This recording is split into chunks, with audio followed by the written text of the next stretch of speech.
Ahí estamos. Bueno, como les decía, hoy vamos a ver la cobertura que se le da a la vejez, a la invalidez y a la muerte para un grupo especial de trabajadores que son los profesionales universitarios. Si ustedes recuerdan un poco los antecedentes que estuvimos viendo en materia de jubilaciones y pensiones, habíamos empezado a hablar de regímenes contributivos, arrancando en 1904 con la Caja para Empleados Públicos Nacionales, y a partir de ese momento se fueron generando otros regímenes jubilatorios para ferroviarios, bancarios, trabajadores de servicios públicos, empleados periodistas, empleados del ámbito de la navegación, es decir, se fue abarcando poco a poco en la primera mitad del siglo XX a la mayor cantidad de universo de trabajadores en relación de dependencia. No así, teniendo cobertura, los trabajadores autónomos, entre los cuales incluimos a los profesionales universitarios. Por eso, y como estos profesionales universitarios también atravesaban las contingencias de vejez, de invalidez y muerte, comenzaron a surgir coberturas en los ámbitos de los colegios de profesionales. Fíjense ustedes, acá tienen una línea histórica que de alguna manera sintetiza lo más importante en materia de evolución de regímenes para profesionales universitarios. En el año 1943, en el marco del Colegio de Escribanos de la provincia de Buenos Aires, se establece la primer caja de jubilaciones destinada a los escribanos matriculados en la provincia de Buenos Aires. Unos años después, en 1947, ocurre lo mismo con los abogados matriculados en la provincia de Buenos Aires, y en el año 1948 se crea la Caja de Jubilaciones para los abogados matriculados en Santa Fe. Fíjense, para los que son de Entre Ríos, también la Caja Forense, que es la caja que otorga jubilaciones a los abogados matriculados en la provincia de Entre Ríos, es creada también en esta primera etapa en el año 1957. Entonces, a partir de este momento, digamos de 1943 en adelante, los distintos colegios de profesionales universitarios comienzan a generar coberturas en el ámbito provincial, ¿no es cierto?, en la que estaban matriculados cada uno de estos profesionales. Esto se va dando sin mayores inconvenientes hasta la sanción de la ley 18.038. Recuerden que en el año 1968 se dictan dos leyes, la ley 18.037, que establecía las jubilaciones a nivel nacional para los trabajadores en relación de dependencia, y la ley 18.038, que establecía un régimen de jubilaciones para los trabajadores autónomos, incluyendo esta ley 18.038 en forma obligatoria, una afiliación obligatoria a los profesionales universitarios. Esta ley entra en vigencia en enero de 1969 y ya hace unos años había sido agregado a la Constitución Nacional el artículo 14 bis. Recuerdan que dentro de ese programa de seguridad social del 14 bis se establece que estaba prohibida la superposición de aportes, es decir, que un trabajador no podía ser obligado a aportar dos veces o más de una vez en cobertura de la misma contingencia en dos sistemas diferentes.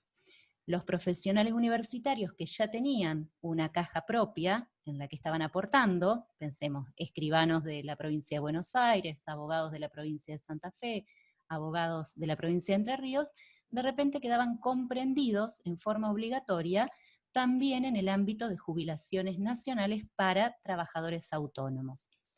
Para que esta ley no resultara ya en su inicio inconstitucional, la propia ley, el legislador había establecido dos artículos vinculados con este tema. Un artículo establecía que las cajas que ya existían de profesionales universitarios, las que habían sido creadas con anterioridad a la ley 18.038, tenían un plazo de 6 meses para modificar su objeto y transformarse en cajas complementarias. Por ende, eran cajas que no iban a ser obligatorias, ¿sí? La idea era que generaran un mejor haber para ese profesional universitario que se iba a jubilar como autónomo.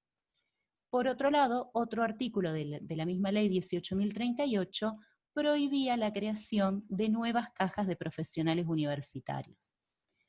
Esto generó, lógicamente, la reacción de los colegios de profesionales, de las cajas que ya habían sido creadas.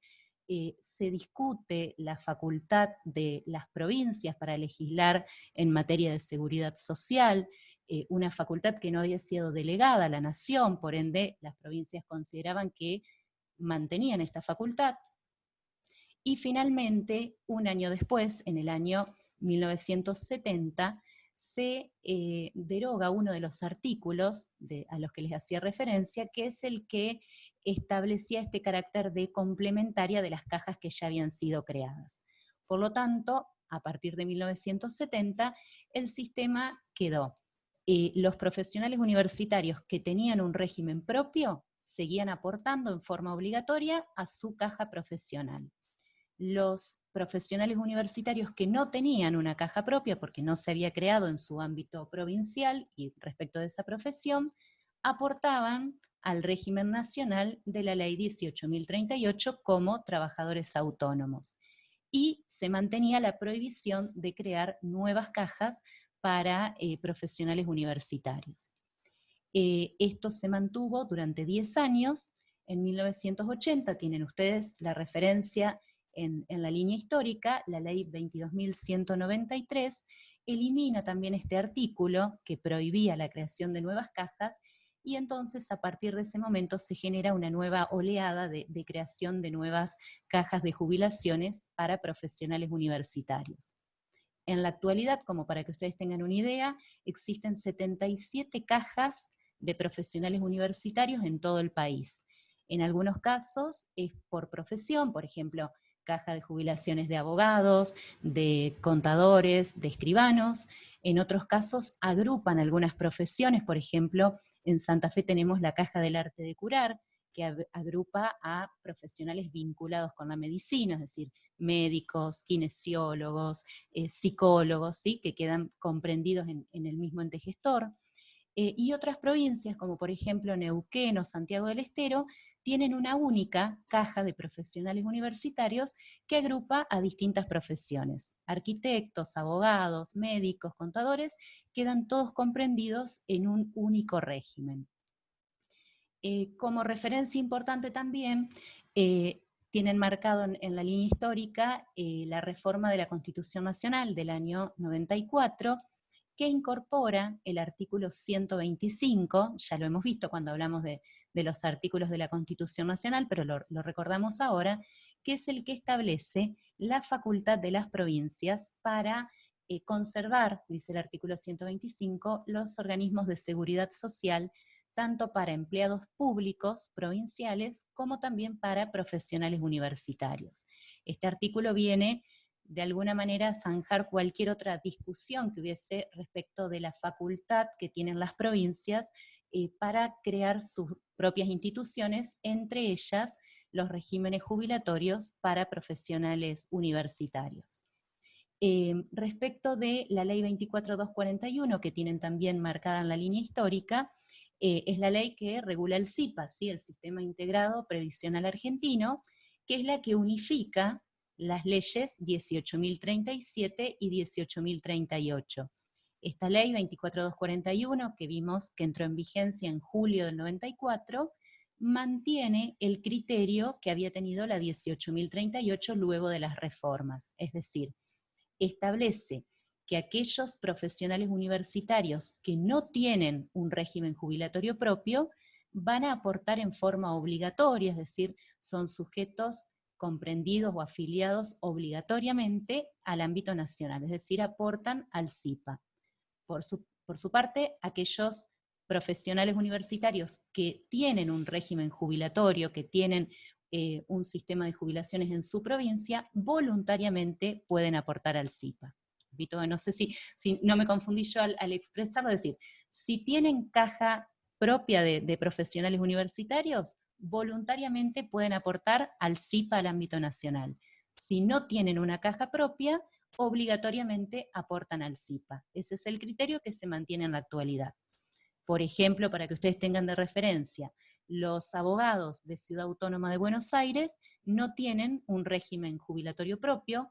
Hubo un intento de sistema en el año 2005, que era CASABA, que era la Caja de Seguridad Social de Abogados de Buenos Aires, pero que luego fue diluida este ente gestor y derogada la normativa, así que los abogados que están matriculados en Ciudad Autónoma de Buenos Aires aportan en forma obligatoria al SIPA, como trabajadores autónomos, mientras que los abogados, por ejemplo, matriculados en Santa Fe, aportan obligatoriamente a la Caja de Seguridad Social de Abogados y Procuradores de Santa Fe, y voluntariamente podrían afiliarse al SIPA y aportar también como autónomos.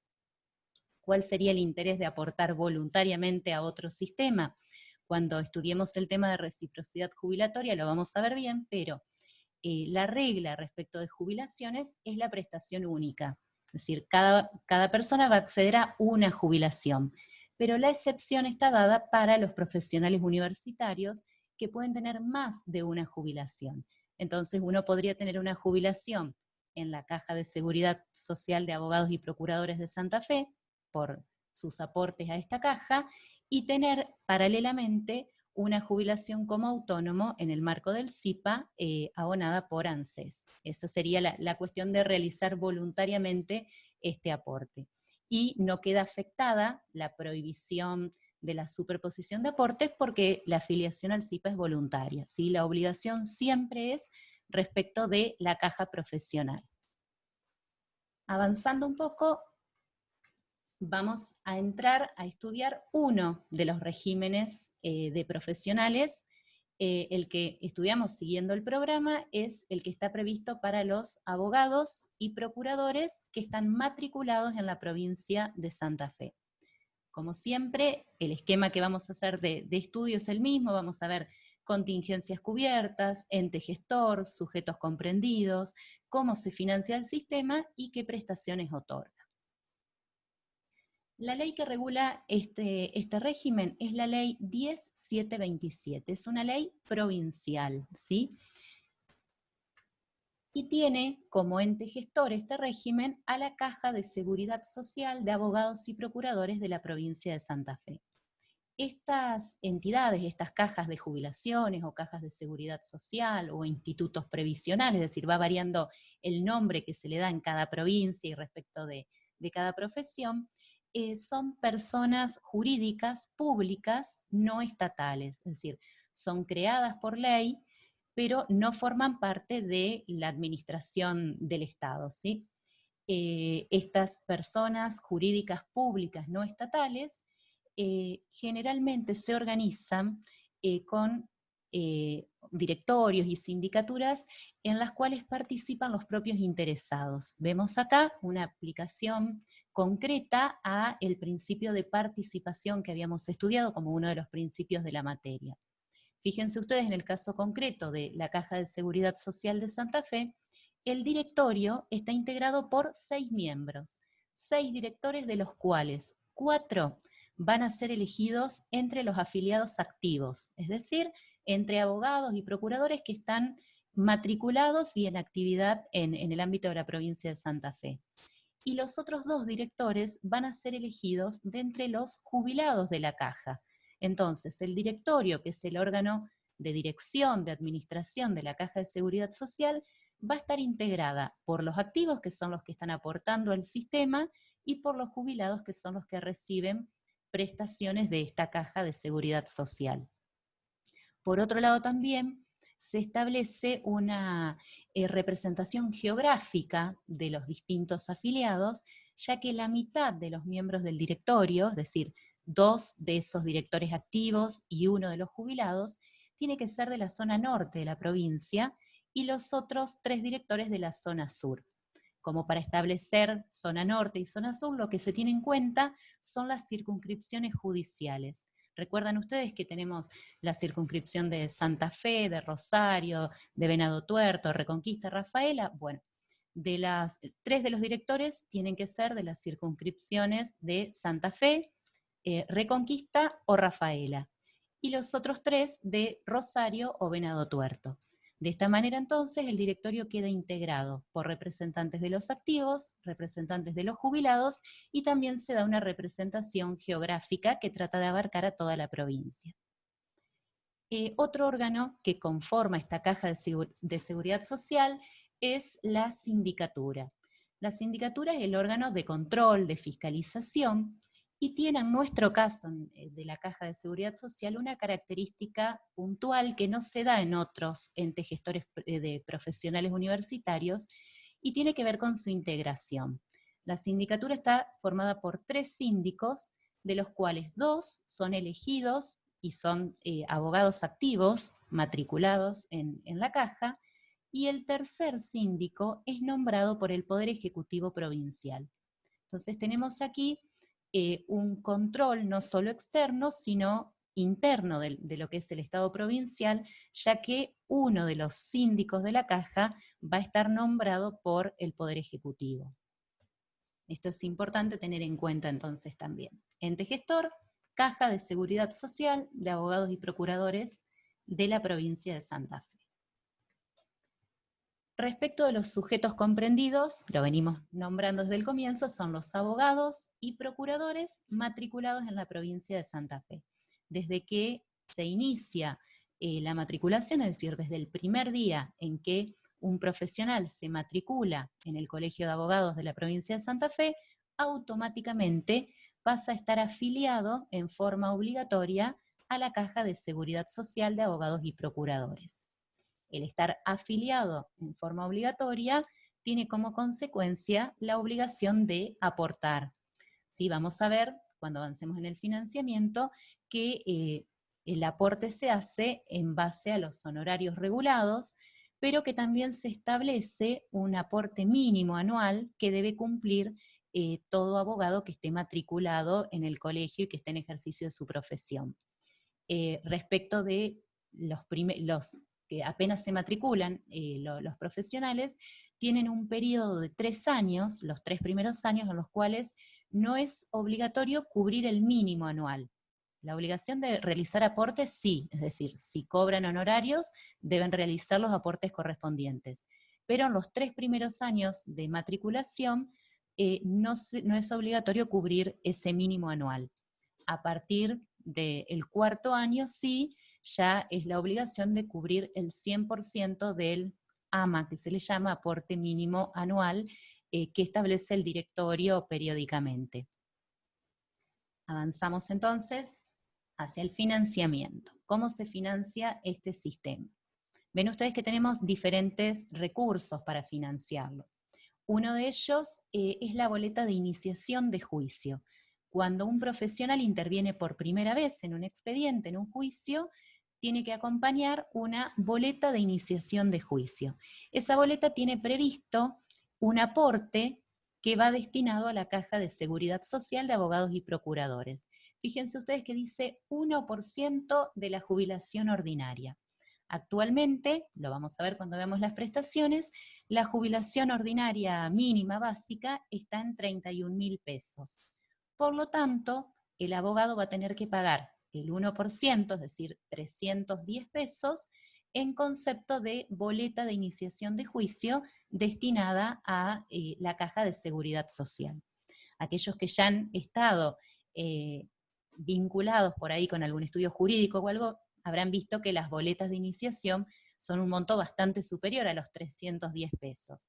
¿Por qué es esto? Porque la boleta de iniciación de juicio está integrada por 3 partes. Una parte es esta que tenemos prevista en la ley 1727, otra parte también del 1% se destina al Colegio de Abogados, y una tercera parte que se agregó hace unos años, también del 1%, se destina a la caja forense, que es la obra social de los abogados.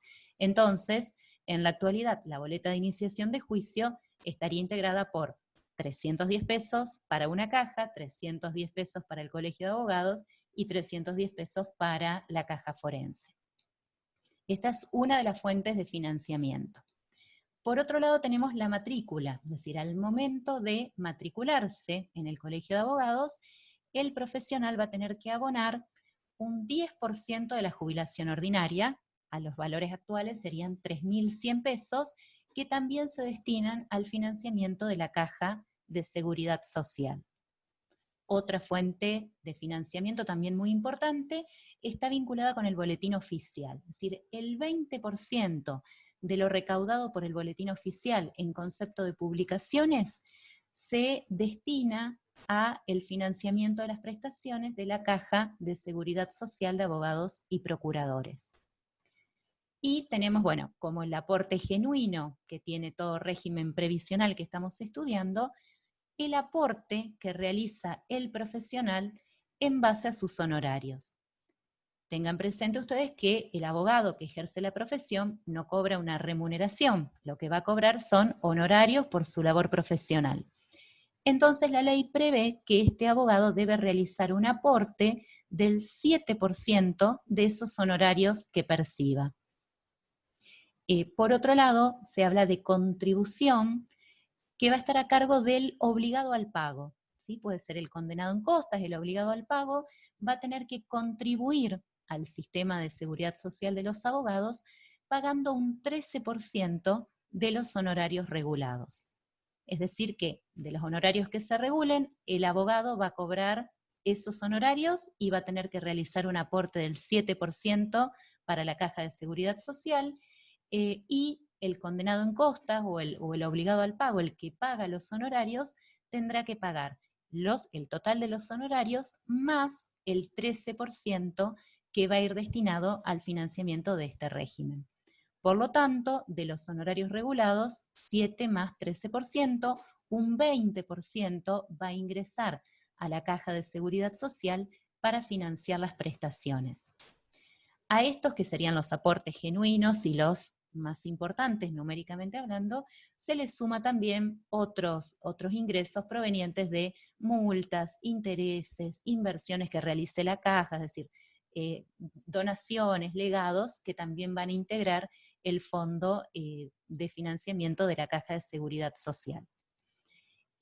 Con lo que el profesional ingresa a la caja en concepto de boleta de iniciación de juicio, en concepto de aporte y contribución por los honorarios que percibe, se va computando por año calendario. Y en el transcurso del año, es decir, entre el 1 de enero y el 31 de diciembre de cada año, tiene que cubrir con un aporte mínimo que establece el directorio. Actualmente ese aporte mínimo, lo tienen ustedes ahí en el cuadro, está en 65.000 pesos. Es decir, no hay acá un aporte mensual como puede ser el de un trabajador autónomo que cada mes ingresa su aporte jubilatorio, sino que el profesional, a medida que se le van regulando honorarios, va ingresando el porcentaje correspondiente y se le suma también las boletas de iniciación de juicio, para cubrir en el transcurso del año estos 65.000 pesos. Si no llegara con lo que genera por su ejercicio profesional, debe cubrirlo con fondos de su propio bolsillo, es decir, es la obligación de cubrir este mínimo, rige, recuerden, desde el 4.º año de afiliación en la matrícula de afiliación a la caja, es decir, los 3 primeros años no hace falta cubrirlo, a partir del 4.º año en adelante sí es obligatorio cubrir este aporte mínimo anual. Avanzando en el tema de las prestaciones, la ley enumera taxativamente cuáles son las prestaciones que va a otorgar. Fíjense ustedes que tenemos jubilación ordinaria, jubilación por edad avanzada. Estas son 2 prestaciones que cubren la contingencia vejez. Tenemos la jubilación por invalidez, para cubrir la contingencia invalidez, la pensión y el subsidio por sepelio, que cubren la contingencia muerte, y después tenemos otras 2 prestaciones, un subsidio por incapacidad total temporal, que vamos a ver que es bastante acotado, pero de alguna manera amplía la cobertura típica de un régimen previsional, porque abarca situaciones de incapacidad total, pero que no sea permanente, sino que sea temporaria, que dure unos meses. Hay un subsidio previsto para el profesional. Y se incluye también préstamos a afiliados activos y pasivos. Los préstamos de dinero no son una prestación propia, digamos, de la seguridad social, ya que no necesariamente van a estar destinados a cubrir una contingencia social. Pero lo nombramos acá porque está en la enumeración taxativa que hace la ley 1727 cuando enumera cuáles son las prestaciones que otorga el sistema. Vamos a ir viendo ahora entonces cada una de estas prestaciones en particular. Comenzamos con la jubilación ordinaria. Si ustedes van al texto de la ley, cosa que van a tener que hacer, la ley 10727 establece la edad para acceder a la jubilación en 60 años, tanto para mujeres como para varones, 60 años de edad, y habilita a el directorio de la Caja de Seguridad Social para aumentar esa edad hasta un máximo de 65 años. La Caja ha hecho uso de esa facultad y ha elevado la edad jubilatoria a 65 años. Por lo tanto, en la actualidad, la edad para acceder a la jubilación, la edad en la que se considera la contingencia vejez, es a los 65 años, tanto para varones como para mujeres. Por otro lado, se debe cumplir con 30 años de servicios y afiliación con aportes, es decir, durante 30 años ese abogado, esa abogada, tiene que haber cumplido con el aporte mínimo anual para que se compute ese año como año de servicios, como año aportado. Y en base a esto, aquellos que cumplen con la edad y con los años de servicio van a tener derecho a una jubilación ordinaria que no tiene una fórmula de cálculo, sino que va a ser establecida por la Caja, por el directorio de la Caja, en base a los recursos que tenga disponibles. En la actualidad, este haber jubilatorio está, como les había comentado, en 31.000 pesos. Ahora bien, puede ocurrir que algunos profesionales universitarios realicen aportes, porque tienen trabajo y tienen muchas regulaciones de honorarios, realicen aportes que superen ampliamente ese aporte mínimo anual obligatorio de 65.000 pesos. Si bien la regla en este régimen jubilatorio es la solidaridad entre todos los afiliados, se entiende que aquellos que habitualmente superan ese aporte mínimo anual tienen el derecho a que, ocurrida la contingencia vejez, tener un reconocimiento a ese aporte superior que realizaron durante gran parte de su afiliación. Por eso se toman los 15 mejores años de aportes que tenga ese abogado, esa abogada, es decir, no hace falta que sean los últimos ni que sean consecutivos, es decir, de todos los años que tiene aportados al sistema, se toman los 15 mejores, y aquel profesional que durante 15 años ha aportado 100% más del aporte anual, es decir, en lugar de aportar los 65.000, ha aportado 130.000 durante, repito, los 15 mejores años, va a tener derecho a una jubilación que va a ser un 50% superior a la jubilación básica u ordinaria. De la misma manera, aquel que durante los 15 mejores años aportó un 200% más de ese aporte mínimo anual, va a cobrar una jubilación un 100% superior. Y aquellos que aportaron un 400% más van a tener derecho a una jubilación que va a ser un 200% superior a la jubilación ordinaria prevista por el directorio. Acá tienen ustedes un cuadrito que está vigente desde enero de este año. Habitualmente se modificaban, incluso el aporte mínimo anual también se estaba modificando cada 3 o 4 meses, pero bueno, por la situación que estamos viviendo en la actualidad, ha quedado congelado en estos montos desde el 1 de enero. Fíjense ustedes, con un aporte mínimo anual de 65.000 pesos, el haber jubilatorio es de 31.000. Aquellos que tienen durante los 15 mejores años pueden quedar en una categoría A, B o C, es decir, que aportaron, tomando a valores actuales, 130.000, 195.000, 325.000 pesos por año, van a tener derecho a un haber jubilatorio mejorado o bonificado según la categoría en la que quede comprendido. Como para que tengan en cuenta los valores que venimos manejando. Pasamos ahora a otra prestación que cubre también la contingencia vejez y que es la jubilación por edad avanzada. Ya vimos que en el ámbito del SIPA, en el ámbito de la provincia de Santa Fe, de la Municipalidad de Santa Fe, tenemos previstas estas prestaciones para aquellos que superan la edad jubilatoria pero no llegan a los 30 años de servicio. En este caso, el requisito, al igual que en el SIPA y en el régimen provincial y municipal, es tener 70 años de edad. Hombres o mujeres, 70 años de edad. Y varía el requisito de los años de servicio. Se requieren 15 años de servicio, ¿sí? 15 años de aportes a esta caja, como mínimo para acceder a la jubilación por edad avanzada. Aquel que tiene 70 años de edad y 15 años de servicio, fíjense, se exige la mitad de los años de servicio que se exigen para la jubilación ordinaria, va a tener derecho a una jubilación que va a ser la mitad de la jubilación ordinaria prevista por el directorio. Esta jubilación por edad avanzada es proporcional a la cantidad de años que tenga aportados. Entonces, un profesional, un abogado que aportó más de 15 años va a cobrar un poco más de ese 50% en forma proporcional. Fíjense que se le aumenta un 3,33% por cada año que exceda de 15. Si tiene 16 años de aporte, cobrará un 53,33%. Si tiene 17 años de aporte, cobrará un 56,66%. Es decir, si ustedes van sumando de a un año hasta llegar a los 30, van a llegar al 99,99%, que sería la jubilación ordinaria. Entonces la idea es establecer un piso, un requisito de 15 años de aporte, pero a partir de ahí que el pago de la prestación sea proporcional a la cantidad de años que tenga aportados al sistema ese abogado. Avanzamos ahora, otra prestación, en este caso para cubrir la contingencia invalidez. El nombre de la prestación es jubilación por invalidez. Lo que cubre es una incapacidad física o intelectual que sea total, es decir, del 66% o superior.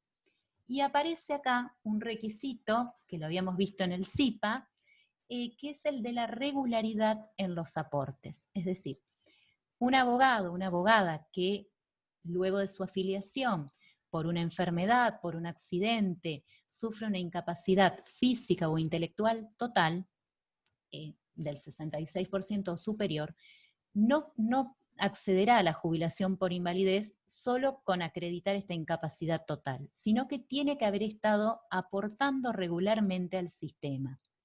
Para ser considerado aportante regular, es decir, acá no hay irregular con derecho, eso lo dejamos en el SIP, acá es aportante regular o un aportante que no tiene derecho. Para ser aportante regular tiene que cumplirse dos requisitos, no es uno o el otro, sino que los dos en forma conjunta. El primero es tener aportado del total de años de afiliación al menos la mitad. Ese es el primer requisito, es decir, un profesional que tiene 20 años de afiliación a la caja, tiene que haber cumplido con el aporte mínimo anual al menos en 10 años, en la mitad de los años de afiliación que tiene.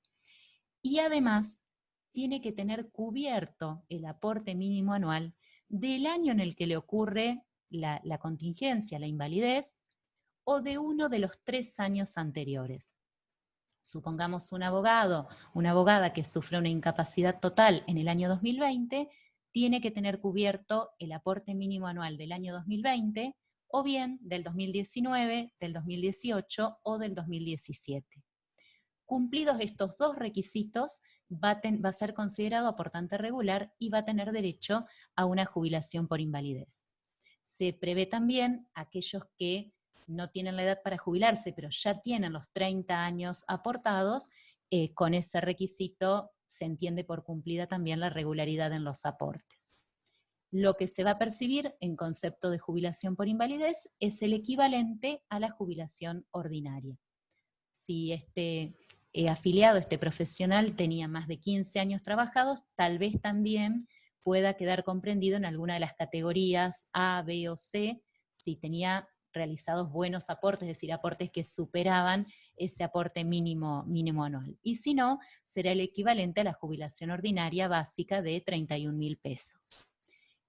Respecto del carácter en el que se otorga esta jubilación por invalidez, se otorga primero con carácter provisorio y se torna definitivo cuando el afiliado tiene 50 años o más de edad y ha percibido esta prestación durante al menos 10 años. Ahí ya pasa a ser una jubilación por invalidez con carácter definitivo. Avanzamos a la pensión.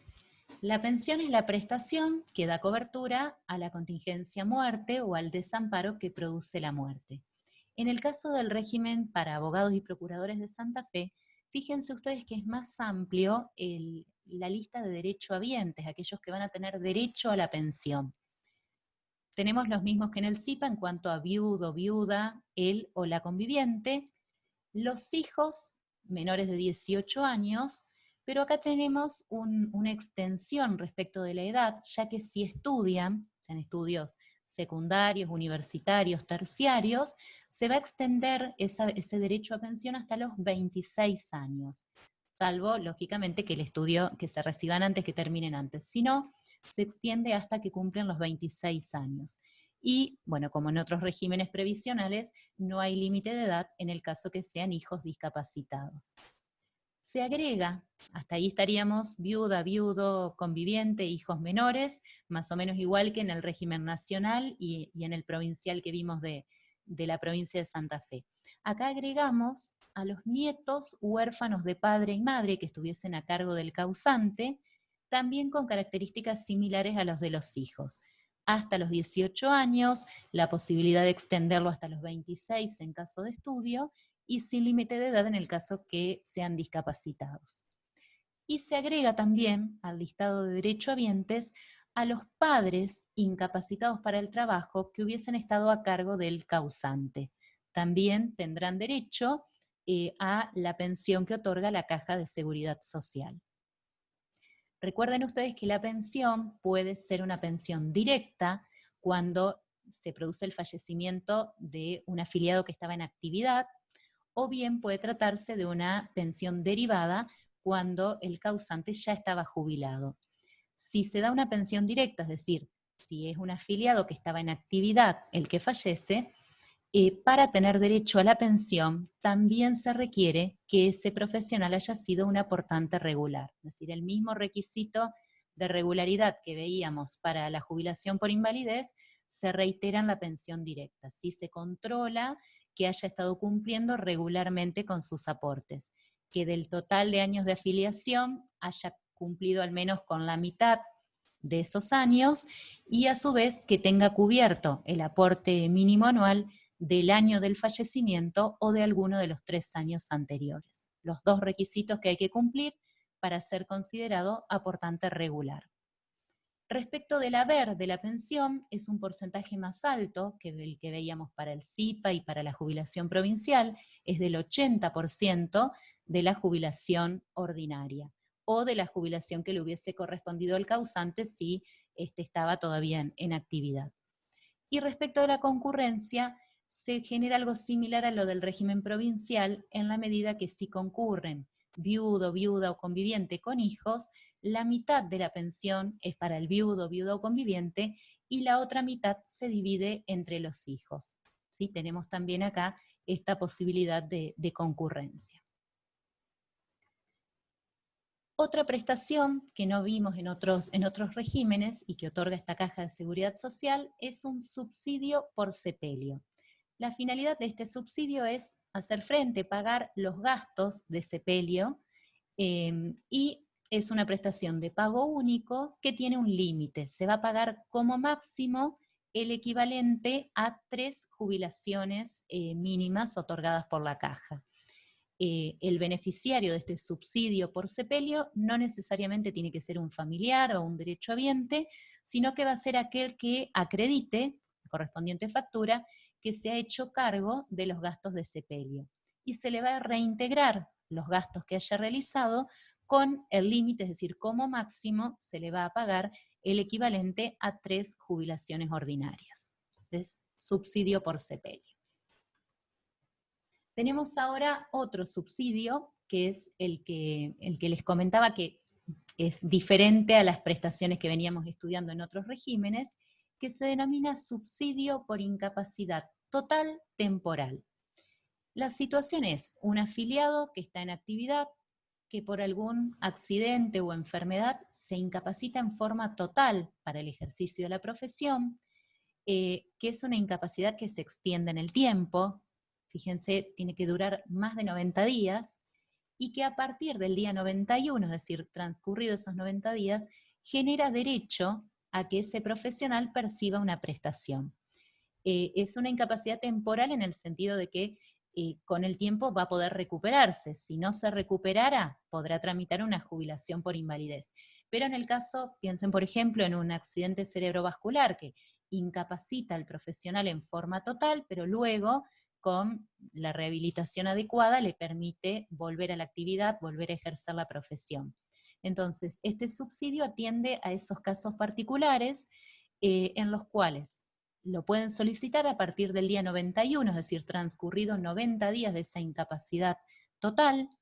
Se requiere también, como para la pensión directa y como para la jubilación por invalidez, se requiere la regularidad en los aportes y va a generar como derecho una prestación que va a ser el 80% de la jubilación ordinaria.